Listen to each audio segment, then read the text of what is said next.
என்ன ஆச்சுன்னு பாருங்க. அவனுக்கு என்ன ஆச்சு? அவனுக்கு பாத்தியா? அவன் கண்ணு வந்து ரத்தமா வருது. என்ன ஆச்சு அவனுக்கு? என்னாச்சு அவனுக்கு? போன் பார்த்ததுனால இந்த மாதிரி அவனுக்கு கண்ணை கட்டு போட்டு ரத்தம் வர அவனுக்கு ரத்தம் எவ்வளோ வலிக்கும். வரக்கூடாது. போன் பார்த்து எவ்வளோ ரத்தம் வலிக்கும். எதுவுமே அவனுக்கு தெரியாது. கடைக்கு போகணும்னா அவனால போக முடியாது. எதனால இப்படி ஆச்சு அவனுக்கு? இந்த மாதிரி போன் பார்த்ததுனால ஆயிடுச்சு.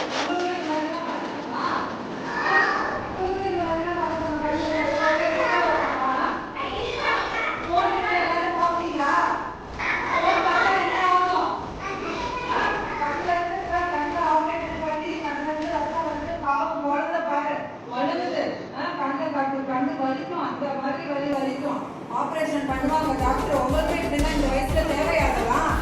கண்ணு உங்களுக்கு கெட்டு போகணுமா? கண்ணு கெட்டு போகணுமா? உங்களுக்கு கண்ணு இல்லாம எவ்வளவு பேர் கஷ்டப்படுறாங்க. உங்களுக்கு கண்ணு கடவுள் கொடுத்துருக்காருல, அதுக்கு நல்ல விஷயத்துக்கு தான் பார்த்து யூஸ் பண்ணுவோம். இப்ப கண்ணு பாரு, அவனுக்கு போன் பார்த்ததுனால எப்படி ஆயிடுச்சு பாரு. பாவம் இந்த குழந்தை. உங்களுக்கு இந்த மாதிரினா வரணுமா? உண்மையெல்லாம் போன் பார்ப்பீங்களா? பார்ப்பீங்களா? போனு பார்க்க மாட்டேன்னு சொல்லுங்க. போன் யாராவது அம்மா அப்பா கொடுத்தாங்கன்னா பார்க்கவே கூடாது. போன்லாம் ஒரு 5 நிமிஷம் 10 நிமிஷம் மட்டும்தான் போன் பார்க்கணும். அதுக்கு மேலாம் பார்க்கவே கூடாது. அதுவும் நைட் டைம்லாம் போன் வந்து என்ன பண்ணக்கூடாது? பார்க்கவே கூடாது. சரியா?